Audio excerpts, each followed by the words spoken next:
প্রায় 2 বছর আগে শেষ হয়েছে নীলফামারী জেটিসিএল এর সৈয়দপুর সিটি গেট স্টেশনের রেগুলেটিং ও মিটারিং এবং পিজিসিএল সরবরাহ কেন্দ্রের ডিআরএস তৈরির কাজ। তবে অজানা কারণে বন্ধ রয়েছে কেন্দ্র দুটির প্রধান গেট, নেই কোনো কার্যক্রম।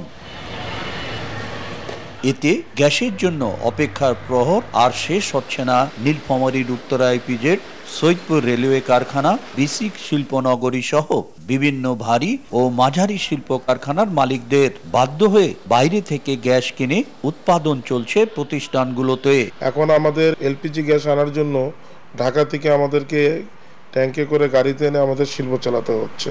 এতে আমাদের ব্যয় প্রায় অনেক বেড়ে গেছে। আমাদের বিসিক শিল্পনগরীতে গ্যাস দেওয়ার যে কথা, সেটা গ্যাস অদ্যবধি আসতেছে না, লাইন কমপ্লিট হয়ে গেছে, আমরা গ্যাস পাচ্ছি না। এত টাকা ইনভেস্ট করার পর এটা যদি একটা শীত হস্তির মতো পড়ে থাকে, তাহলে তো আমাদের দেশে কোনো কাজে লাগলো না।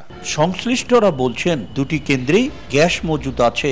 এরই মধ্যে কেন্দ্র থেকে ইপিজেড ও বিসিক পর্যন্ত পাইপলাইন বসানোর কাজও করা হয়েছে। আর বিসিক শিল্পনগরী কর্মকর্তা বলছেন পিজিসিএল এর সঙ্গে যোগাযোগ করা হলেও কোনো সদুত্তর মেলেনি। ইতোমধ্যে পশ্চিমাঞ্চল গ্যাস কোম্পানি লিমিটেড পিজিসিএল কর্তৃক গ্যাস লাইন স্থাপনের জন্য আমাদের মেইন গেট সংলগ্ন সাবস্টেশন করা হয়েছে।